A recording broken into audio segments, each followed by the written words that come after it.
A paz de Cristo para todos, sejam muito bem-vindos à lição 1, estreada, aula de juvenis, sala de juvenis, quarto trimestre de 2024, aqui no nosso canal. Eu sou o professor Denis Pereira, esse é o nosso canal Universo da EBD, para alcançar mais pessoas. Coloca a EBD, já apareceu no nosso canal, agora eu preciso da sua ajuda. Eu preciso que você que tem sido abençoado diariamente por nós, envie o link desse canal para mais pessoas. Tem muita gente, por onde eu passo, não estou achando o seu canal, não estou achando o seu material. Eu preciso que você me ajude a fazer esse canal ir cada vez mais longe, tá certo? Então inscreva-se, ative as notificações, dá like no vídeo, comenta, acompanhe aí as nossas viagens. Temos viajado ministrando aí a palavra de Deus e será um prazer atender a sua igreja. O número do meu WhatsApp está aqui também. E queria te dar uma sugestão, não dá pra gente falar tudo, fazer um vídeo muito longo. Então a gente vai dando aquela pincelada para ajudar os irmãos a entender um pouco mais a lição e tal. Tem uma dúvida? Pastor, esse ponto aqui eu queria que o senhor abordasse mais profundamente. Fala para mim nos comentários, eu gravo um outro vídeo exclusivo para você, ou eu posto aqui para todo mundo ver também. A sua dúvida, a sua solicitação pode ser solicitação de mais pessoas, tá certo? Pegue Bíblia, revista, papel, caneta, bloco de notas. Vamos juntos preparar mais esta aula de escola dominical. Aula poderosa, hein? Último trimestre de 2024 na sala dos juvenis vai pegar fogo na minha igreja. Os jovens vão usar esta revista. E eu vou fazer um grande aulão com um pastor amigo meu que é biólogo, e vai ser uma aula aberta. Ele vai falar durante ali uma meia hora e depois nós vamos soltar o microfone na mão do pessoal, para o pessoal fazer pergunta e ele respondendo. Vai ser muito legal. Bom, falso ou verdadeiro é o título dessa revista. Como combater as ideologias do nosso tempo. Tem gente que diz assim: nós não somos da ideologia de gênero, somos da ideologia de Gênesis. Você sabe o que é ideologia, irmão? Ideologia é algo imposto, é algo ali determinado, obrigatório. Nós não somos da ideologia de Gênesis, nós somos de Gênesis, ponto. Não somos de ideologia nenhuma. O evangelho não é uma ideologia, ok? Então tem que estudar melhor o que é ideologia.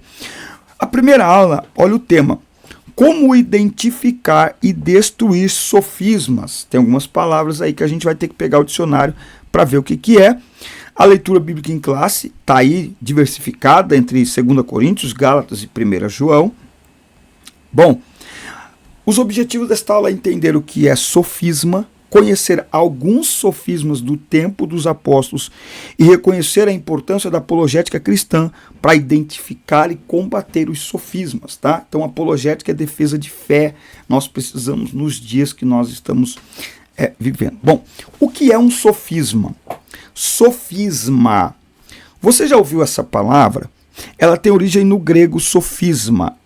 E a não ser que você seja muito interessado em filosofia, raramente se depara com esse termo no dia a dia.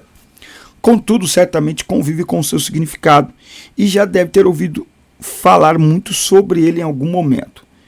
Tá? Então, de acordo com o dicionário OAIS, sofisma pode ser definido como um argumento ou raciocínio concebido com o objetivo, presta atenção, de produzir a ilusão da verdade que, embora simule um acordo de acordo com as regras da lógica, apresenta na realidade uma estrutura interna inconsistente, incorreta e deliberadamente enganosa.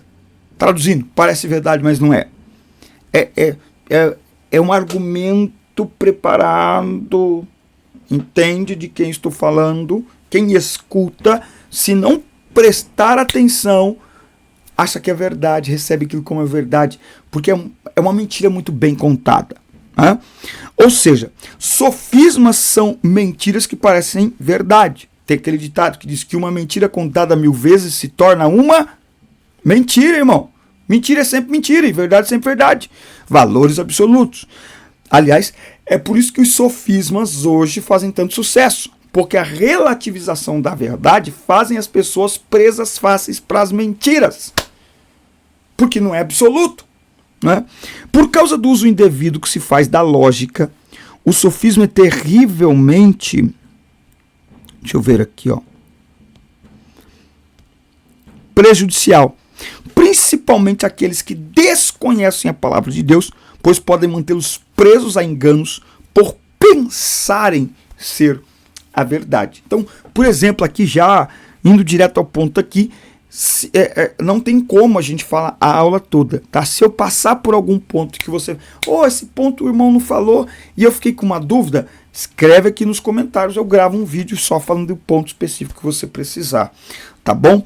Me chama no WhatsApp, enfim. Mas olha só, não há nada mais infernal do que um salão com placa de igreja, com liturgia de igreja, enfim, aonde se identifica como uma igreja, mas a palavra ensinada não é a verdade. Eles apenas ensinam o que querem, eles apenas ensinam coisas concernentes à vida nessa terra, ou seja, não é o evangelho que é pregado, são apenas recortes bíblicos para atrair e reter a atenção das pessoas, né? E por falta de conhecimento da verdade, as pessoas tomam aquilo como verdade, afinal de contas estão em um ambiente religioso. Tem alguém que se autodenomina pastor, mas o que ele está pregando está na palavra, de acordo com a palavra ou não? Então, o sofisma, ele faz a pessoa achar que está ouvindo a verdade. E porque ela não conhece a verdade, ela não tem filtro. Tá? Agora, como conhecer a verdade? Em meio a tantas mentiras disfarçadas, como discernir a verdade? Guarda essa palavra, discernir. Eu falo que o dom mais necessário à igreja hoje é o dom de discernimento de espíritos. Porque você pode tomar como verdade uma mentira e tomar como mentira uma verdade, por falta de discernimento. Então, como? Primeiro, discernindo a verdade. E de que verdade estamos falando? Da verdade de Deus e de sua palavra. Se estivermos alicerçados nela, não seremos levados por nenhuma ideologia contrária ao nosso Criador. A Bíblia diz que fomos gerados segundo a vontade do Pai das Luzes, pela palavra da verdade, para que fôssemos como primícias das suas criaturas. Tiago 1, 16 e 18. Não por acaso, por meio da mentira, o diabo procura desde o princípio destruir a verdade e toda a criação que a proclama. E a gente tem aí Romanos 1 e 20, e por que não colocar lá Romanos 1, do 18 até ali o final. Então veja, olha a importância de estudarmos as Escrituras. Olha só o que diz João, capítulo 5, olha só, 5 e 39. Examinai as Escrituras, porque nelas pensais que tendes a vida eterna, e são elas que testificam de mim. Então, como não ser enganado pelo diabo? Conhecendo a verdade. João 8,32. E conhecereis a verdade, e a verdade vos libertará. Qual é a verdade? É a palavra de Deus, não tem outra verdade. Mas vivemos em um mundo em que cada um tem a sua verdade. Essa é a minha verdade. Não, essa é a sua verdade. Sua verdade não é a minha. Não existe isso, é loucura. Isso é, meu Deus do céu.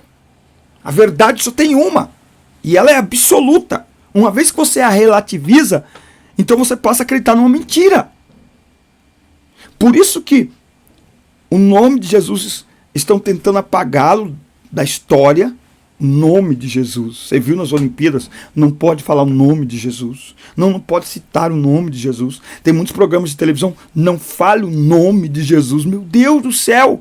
A maior demonstração de amor já demonstrada pelo ser humano. Não pode falar o nome dele. Por quê? Porque as pessoas estão tomadas pela mentira. Então, o exame sistemático das Escrituras, ele nos dá o discernimento entre verdade e mentira.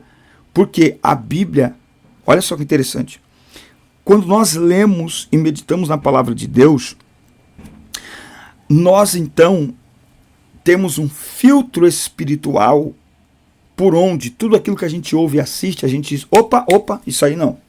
Isso aí, tá errado. Mas é bonitinho, nossa, que discurso interessante.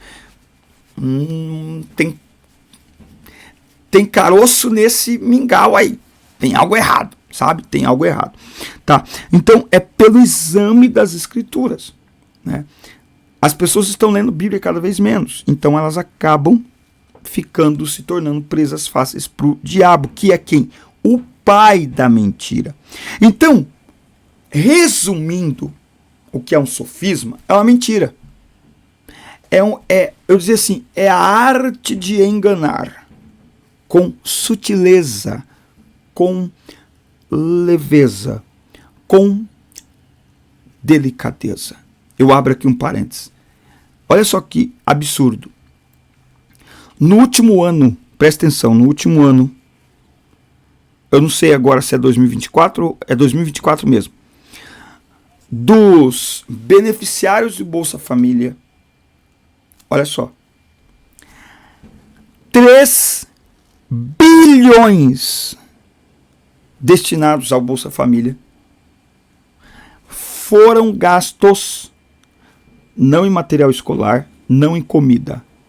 De não sei quantos bilhões são, 3 bilhões foram gastos em casas, em sites de apostas virtuais. As famosas bets. Olha só o que é um sofisma, a arte de enganar. Quer dizer, a pessoa, ela tem uma situação de vida que precisa de ajuda. O governo dá ajuda, essa ajuda vem dos que trabalham. Lembra, quem sustenta quem não trabalha é quem trabalha. O aposentado, o pensionista e os beneficiários de programas sociais do governo, que não podem trabalhar, porque se trabalhar perde o benefício. Mas essa é a ideia, deveriam trabalhar. Ué, mas eu vou perder o benefício. Não, mas isso é um benefício para quem não tem uma renda. Vá trabalhar, porque o trabalho vai te possibilitar não apenas ter uma renda, mas construir uma renda, melhorar de vida. Essa é a discussão para outro vídeo. Agora, como se não bastasse, olha só que coisa. Os artistas, as personalidades, os influenciadores, eles não vendem as apostas como uma possibilidade de perda e ganho, não. Pelo contrário, a propaganda diz, mude de vida. É só fazer um depósito de 50. As apostas aumentaram tanto que a atividade bancária por Pix aumentou por causa das apostas online. Numa forma absurda. Aumentou muito a atividade bancária de transferência via Pix. E por que as pessoas estão fazendo isso? Porque elas gostam de serem enganadas. Porque a maneira como elas estão sendo enganadas é sutil. Os artistas já milionários não dizem assim, olha, se você apostar, porque a propaganda deveria ser essa, e aqui eu não estou fazendo juízo de valor, se eu concordo ou não, se é pecado ou não, estou falando da verdade. Olha só, se você apostar, você tem possibilidade de ganhar, mas também de perder. É assim que eles falam? Não. Aposte 50, aliás, eles não usam nem aposta. Deposite. Transfira 50 e mude de vida. Faça das apostas uma segunda renda. Eles vendem de uma forma e aí eles usam a fortuna que já tem para ostentar, para dizer para as pessoas, olha, você também vai poder andar no carro desse. Você também vai poder andar numa Ferrari dessa. Acontece que aquela Ferrari, aquela casa, eles não ganharam apostando. Eles ganharam nas atividades que exerciam antes, cantando, apresentador de TV, jogador de futebol, e ganharam dos sites de apostas, porque eles mesmos não apostam nada. Essa é a grande verdade. Eles não pegam um menino pobre de uma favela e mostram na realidade ele mudando de vida apostando. Não. Eles pegam um artista, eles pegam um milionário e o modus operandi é sempre o mesmo. Mostrando grandes casas, mostrando grandes carros, pode até nem ser deles, mas eles têm que mostrar para fazer o quê? Para induzir o quê? As pessoas, os pobres, aqueles que precisam de ajuda, a apostar um pouquinho que tem e perder o pouquinho que tem, que é o que acontece na maioria das vezes. Afinal de contas, um ditado antigo que a banca sempre vence. Então, é por isso que o estelionato dá tão certo, porque o estelionato, ele conta com a ambição desequilibrada de quem vai apostar, de quem vai abrir a mão, de quem vai acreditar numa mentira como se fosse verdade.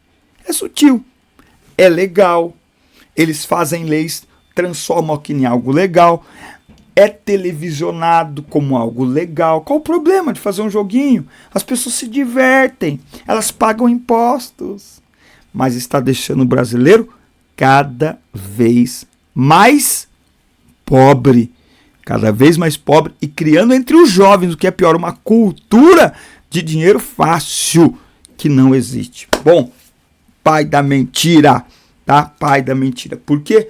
Falta o conhecimento da verdade. Por quê? Falta o conhecimento da verdade, falta o discernimento. Bom, tópico 2 aqui, vamos lá. O sofisma nos dias dos apóstolos. Se você não se inscreveu no canal ainda, inscreva-se, ative aí as notificações, dá like nos vídeos e deixe os seus comentários, que é muito importante para nós, tá?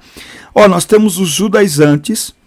Ao examinarmos as cartas do Novo Testamento, encontramos a origem de alguns grupos que surgiram ainda no tempo dos apóstolos e que foram severamente combatidas por eles.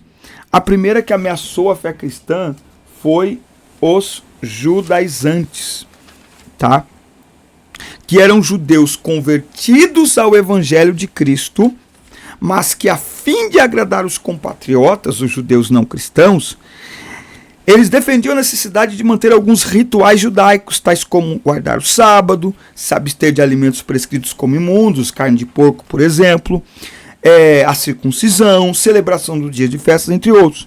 Dessa forma, a fé cristã foi sendo ameaçada. Não que seja pecado, por exemplo, um judeu cristão guardar o sábado. Não que seja pecado, por exemplo, um judeu ortodoxo que é circuncidado. O problema dos judaizantes é que, para eles queriam colocar isso como, primeiro, para agradar os homens, segundo, como um item a mais de perfeição. Paulo mostra isso aqui em Filipenses, no capítulo 3. Olha, o versículo 13, não que eu já tenha alcançado ou que seja perfeito, mas prossigo para alcançar aquilo, para o que fui também alcançado por Cristo Jesus. Do que Paulo está falando aqui? Se você olhar os versículos do 1 até o 13, 14, você vai ver que ele está falando exatamente de tudo o que o judaísmo trazia, né? Havia na igreja de Filipos alguns irmãos que continuaram a guardar o sábado e que eram circuncidados.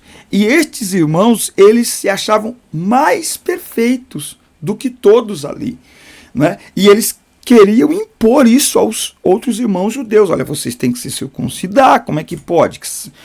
Não é só isso, não é só aceitar a Jesus. Salvação não é assim, só fé. Tem que, fazer mais alguma coisa, né? Então tem que se circuncidar, tem que guardar o sábado, né? Tem que fazer aí os rituais das festas judaicas. E Paulo diz, e aí eles se julgavam mais perfeitos. Paulo diz, olha, eu não alcancei esse nível de perfeição, não é? Mas uma coisa que eu faço, eu prossigo para o alvo, pela soberana vocação de Deus em Cristo Jesus. Eu não alcancei esse nível de perfeição que vocês estão querendo alcançar, tá? Então, nós sabemos que essas práticas não eram mais necessárias para a salvação, ok?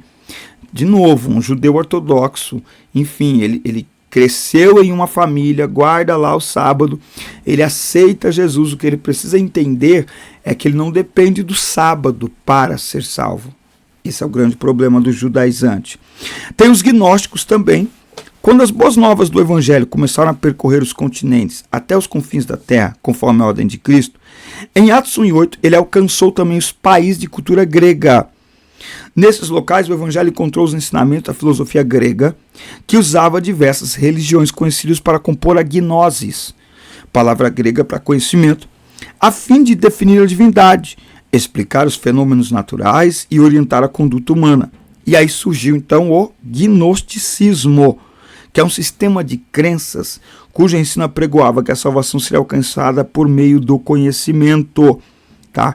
E aí o gnosticismo também diz que a matéria ela é totalmente má, e portanto, se você acreditar que a matéria é totalmente má, então não dá para crer que Cristo veio em carne, se tornou matéria, porque se a matéria é má, ele sendo Deus, sendo bom, não poderia se tornar matéria, porque a matéria é má, e se ele se tornou matéria, então ele não é Deus. Olha como é que vai.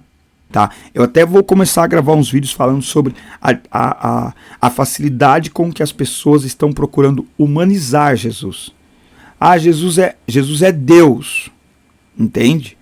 Tem algumas músicas, tem alguns hinos que dão uma ideia de que Deus está desesperado à nossa procura, morrendo de saudade de nós. Isso é inversão de papéis.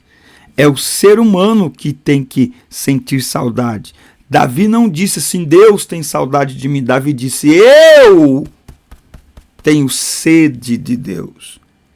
Eu não vejo a hora de estar na casa do Senhor. Eu me alegro quando me dizem e me convidam, vamos à casa do Senhor. Não é Deus que está louco, desesperado, que hora que o meu filho vai vir para a igreja, que hora que a minha serva vai entrar no quarto para orar. Não é Deus que tem que ter esse desespero, somos nós. Somos nós. Isso tem a ver com a gnosis, porque ela procura reduzir Deus. Se Deus é Deus, não se tornou homem. Se tornou homem, então ele não é Deus. Perigo, perigo. Infelizmente, muitas dessas heresias, elas persistem de alguma forma até os dias de hoje. Daí é importante sabermos combater esse mal, né? Então, pergunta-se muito, e durante muito tempo eu tive essa pergunta, por que os cultos de hoje não são como os cultos de antigamente? A resposta veio para mim nesses últimos dias. É porque antigamente nós cultuávamos Deus como Deus. Ponto. Ele é Deus. Você pode pegar qualquer hino antigo. Ele não apresenta Deus como, sabe, esse ser desesperado à nossa procura, com saudade. Ó, meu filho, por que você não veio? Não. Não mostra Deus correndo atrás de nós. E isso fala da importância da adoração, que é uma das formas, a música é uma das formas pelo meio da qual muitas sofismas, muito engano é proclamado. Porque a música é poderosa, a música não é só uma arte. A música é um meio pelo qual Deus é adorado e pelo qual a espiritualidade se manifesta. Corretamente ou erradamente, positivo ou negativamente. Para Deus ou para o diabo. Precisamos prestar atenção. E por último, como reconhecer um sofisma na atualidade? Eu acabei de fazer isso falando de músicas, né? Aliás, façam um parênteses aqui, que você que lidera, os pastores, precisam ficar de olho nas músicas que estão cantando nos altares. Eu falo que eu não posso dirigir igreja, porque aí vão falar, nossa, o pastor vai querer se intrometer em tudo. Gente, eu dou um conselho. A igreja está precisando passar por uma grande reforma, por uma grande movimentação, uma reformulação, uma renovação espiritual. Isso começa pela música. Muda o que está cantando, vai mudar o que nós estamos vivendo, até em relação à palavra, pelo poder que a música tem. A música num culto pode ajudar ou atrapalhar a interpretação e a retenção da palavra. Quer saber? Tem muitos cultos maravilhosos que a palavra não entra, não é porque ela não foi pregada, é porque a música criou um ambiente que levou os corações para qualquer outro lugar, menos para perto de Deus, que é o papel da música no culto, preparar o nosso coração para a palavra. Como reconhecer um sofisma na atualidade? As seitas são repletas de sofismas, ou seja, falácias enganosas que procuram minar a verdade das Escrituras. Mas como reconhecê-las? De acordo com o Manual de Apologética do CPAD, qualquer movimento que discorda dos pontos fundamentais da fé cristã, tais como a autoridade da Bíblia, Trindade, Pai, Filho e Espírito Santo, pecado, inferno, salvação do homem, é seita. É seita. Então não fica difícil. Ok? Então nós temos igrejas diferentes da nossa, com outras liturgias, mas que creem naquilo que nós cremos e que está na palavra de Deus. Creem na Trindade, creem no batismo com o Espírito Santo. Algumas não creem no batismo do Espírito Santo, mas creem no Espírito Santo como Deus, né? Creem na doutrina da salvação, doutrina do pecado, rejeitam, aceitam, né, a autoridade que Deus outorgou aos pastores e por aí vai. A palavra apologética quer dizer defesa. É uma disciplina teológica cujo foco é defender os fundamentos da fé cristã autêntica. A apologética demonstra que Deus realmente existe, é soberano e criou todas as coisas. E não apenas isso, ele também é bom, justo e amoroso. Tá? Então, a apologética vai defender que a Bíblia ela é inspirada por Deus, ela é a palavra de Deus e a maior fonte de informação sobre ele. Tá? Então, toda defesa de fé precisa fluir da palavra. Por isso que existe hoje, um dos grandes sofismas hoje está ligado à tentativa de destruir a credibilidade da palavra de Deus. Destruir a credibilidade da Igreja de Cristo.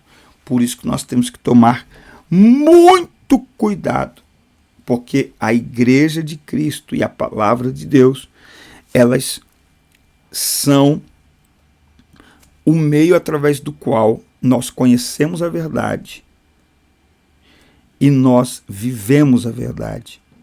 E nós, lembra que eu disse, estabelecemos um filtro para olhar, escutar algo e falar: opa, discurso bonito, mas é mentira. Discurso bonito, mas eu não caio nessa. Então lembra disso, sofisma é uma forma delicada, envolvente, elegante, sutil de apresentar uma mentira como se fosse verdade. Quer saber qual é a maior mentira que muitas pessoas estão caindo hoje? Deus te aceita como você é. Essa é a maior mentira. É a mentira mais doce, portanto, porém, a mais infernal que existe. Deus te aceita como você é. Deus não nos aceita como nós somos. Se Deus nos aceitasse como somos, Jesus não precisaria morrer na cruz por causa daquilo que nós somos. Todos pecaram e destituídos estão da glória de Deus. Não é? O salário do pecado é a morte. E quando vocês estavam mortos em vossos pecados e delitos, condenados, escravizados, né? Então, foi exatamente para nos dar uma nova vida que Jesus morreu. Ele disse para Nicodemos: você tem que nascer de novo. Paulo escreveu aos Coríntios: quem agora está em Cristo, nova criatura. Então, Deus não nos aceita como nós somos. Pelo contrário, ele enviou Jesus para nos transformar em nova criatura. Efésios 4, 17 ao 32, 5, do 1 ao 22, né? Colossenses, capítulo 3, e aí, por aí afora. Então, Deus não nos aceita do jeito que nós somos. Por isso que teve que vir Jesus. Efésios 2 vai mostrar que ele uniu o homem a Deus. Porque sem Jesus, o homem está em guerra contra Deus. É Jesus que nos reconcilia, que nos religa com Deus. De novo, ele não nos aceita como nós somos. Quem acha que Deus é por... Essa mentira de que Deus te aceita como é, ela é tão gostosa de se ouvir que hoje existem igrejas fundamentadas nisso. Hoje existem igrejas, e está se levantando um grande movimento no Brasil, capitaneado por Ed René Kivitz, Ed René Kivitz, Kleber Lucas e quem? O menino lá, o Caio Fábio. Os três, mais aquele pastor, acho que é Ricardo Godin, eles estão unidos, os quatro estão unidos e percorrendo o Brasil com pregações inclusivas, com uma teologia inclusiva. E multidões estão indo ouvi-los. Só que o que eles estão apresentando não é a palavra de Deus. Eles estão apresentando recortes da palavra de Deus. Interpretações humanizadas da palavra de Deus. E por que as pessoas não conseguem discernir? Porque uma vez que você relativiza a verdade, você se torna uma pessoa fácil de ser enganada. Ponto. Por isso que esse livro não pode ser relativizado. Ele não pode ser... a credibilidade desse livro. Não. Ele é a palavra de Deus. Aqui, ó. Tá aqui. Aqui está escrito que Deus não aceita esse comportamento. Ele não aceita mentira. Mas a gente tem que ver. Não tem que ver. A Bíblia diz que ele não aceita, que o diabo é o pai da mentira e Deus não aceita. Acabou. Ele é o Deus da verdade, nele não tem mentira. Então não vem querer mentir para mim, não vem querer colorir a mentira, colocar umas florzinhas da mentira que eu não vou aceitar. Mas por que as pessoas aceitam? Porque quando você não conhece a verdade, você se torna presa fácil para mentira. Quando você não conhece a verdade, a palavra de Deus como ela é, qualquer mentira te seduz, qualquer mentiroso te atrai. Abre o olho e fiquem ligados, porque nós estamos só iniciando um trimestre que será mais um tempo poderoso de aprendizado da palavra de Deus. Nós vamos falar sobre a vida em sociedade, as ideologias na próxima aula. Eu espero vocês.